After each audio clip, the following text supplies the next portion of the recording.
Ayah memaksaku menikah dengan pria bisu. Aku kabur di malam pernikahan.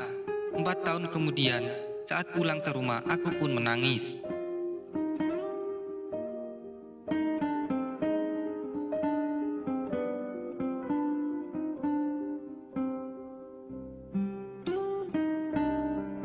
Cinta itu memang unik. Anak-anak muda yang dimabuk asmara terkadang lupa diri oleh yang namanya cinta, kemudian kehilangan kendali diri dan bahkan menyakiti orang-orang yang sangat dekat dengan mereka. Namaku Asyu, tinggal bersama ayah sejak kecil. Dia adalah sesosok ayah sekaligus ibu bagiku, sehingga hubunganku sangat dekat dengan ayah. Bahkan sejak kecil, aku telah memikirkan kelak jika menikah harus mencari sosok pria seperti ayah. Ibuku sudah meninggal puluhan tahun yang lalu, dan ayahku tidak pernah menikah lagi sejak kepergian ibuku. Di atas meja di samping tempat tidurnya masih tersimpan foto pernikahan mereka. Aku tahu ayahku sangat mencintai ibu. Di usiaku yang ke-19 ketika itu, aku menjalin cinta dengan seorang pria dari luar daerah.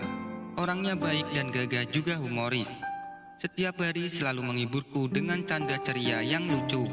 Dan aku merasa sepertinya telah menemukan sesosok pria seperti ayah dalam dirinya. Tak lama kemudian, aku mengenalkan pacarku pada ayah. Ayah bertanya padanya apa rencananya di masa depan bersamaku. Dia tampak terbata-bata, tidak tahu apa yang harus dikatakan. Kemudian ayah saya memberitahu banyak padanya tentang kehidupan. Setelah pulang, dia menjadi kesal dan marah padaku. Dia bilang ayahku kolot dan ketinggalan zaman. Karena sangat mencintainya dan di bawah pengaruhnya, perlahan-lahan aku lebih cenderung memihaknya dalam masalah cinta. Bahkan kemudian dia memintaku menikah dengannya di luar daerah. Dan tanpa pikir panjang, aku pun setuju dengan usulnya. Ketika ayah mengetahuinya, dia sangat tidak setuju.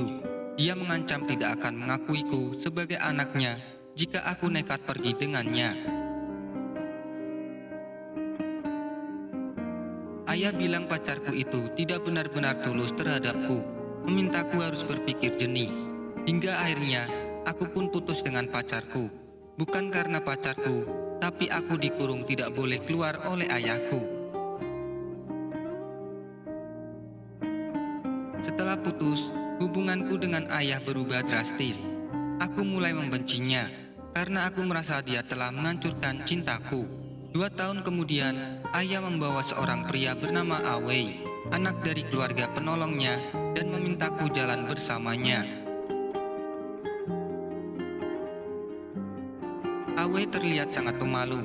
Dia selalu menunduk saat bertatapan denganku, sampai-sampai mukanya juga memerah. Aku tidak suka tipe pria seperti itu. Bahkan dia adalah pemuda bisu. Aku benar-benar tidak tahu apa yang dipikirkan ayah. Mengapa menyuruhku menikah dengan sosok pria bisu? Namun ayah tetap memilih Awei, memaksaku menikah dengannya. Bahkan mengatakan bahwa Awei adalah pria yang paling cocok untukku. Aku pikir ayah hanya ingin membalas budi, jadi memaksaku menikah dengannya sebagai bentuk balas budinya. Bagaimanapun, ayah juga tidak peduli dengan kebahagiaanku. Pada malam pernikahan itu, aku kabur dari rumah. Aku sudah sekali merasa kecewa saat putus dengan pacarku dulu. Kali ini aku tidak boleh terlihat lemah lagi. Aku tidak ingin hidup dalam kendali ayah.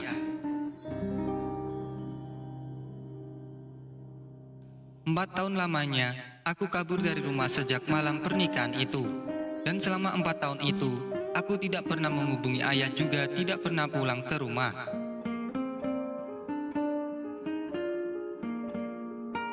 Aku menjalani hidupku yang getir di luar sana. Perlahan-lahan wawasanku juga bertambah seiring dengan kedewasaanku.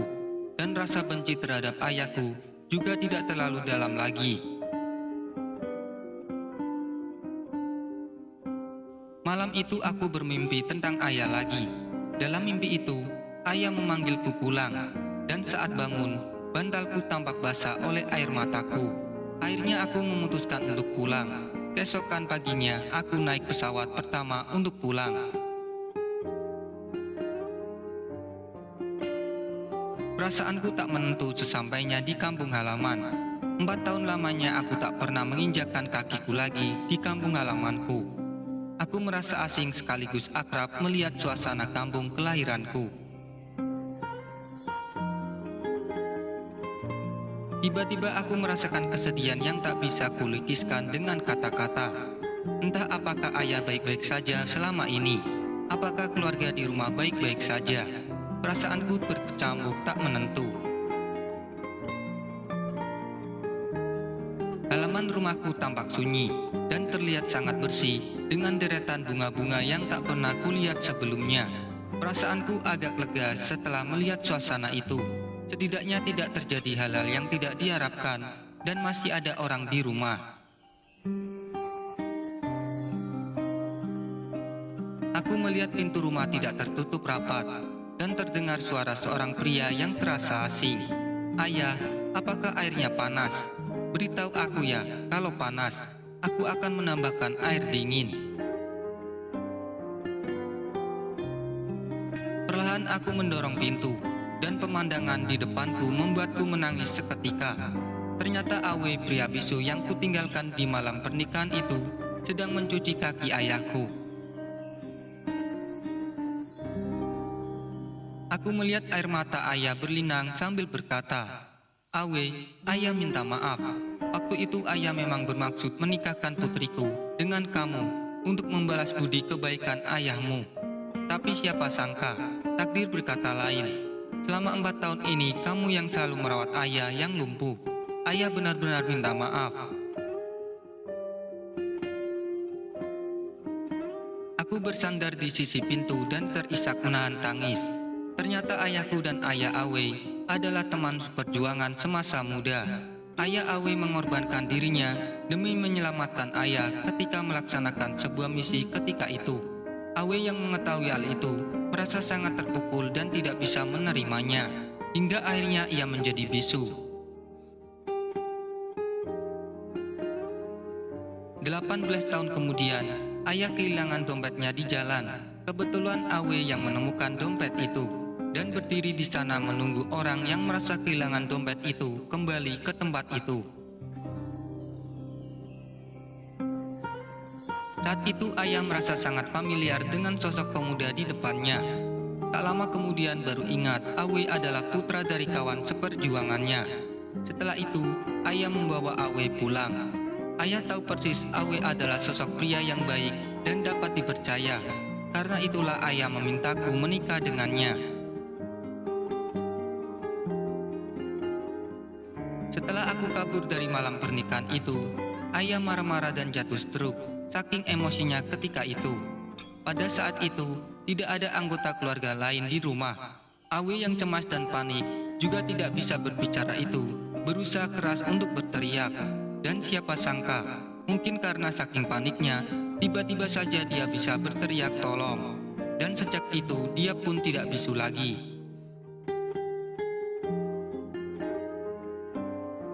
Selama 4 tahun terakhir ini, Awe lah yang merawat dan mengurus dengan tulus semua kebutuhan ayah. Ya Tuhan, aku benar-benar anak durhaka. Selama ini Awe yang melakukan semua kewajibanku sebagai seorang anak mengurus ayah.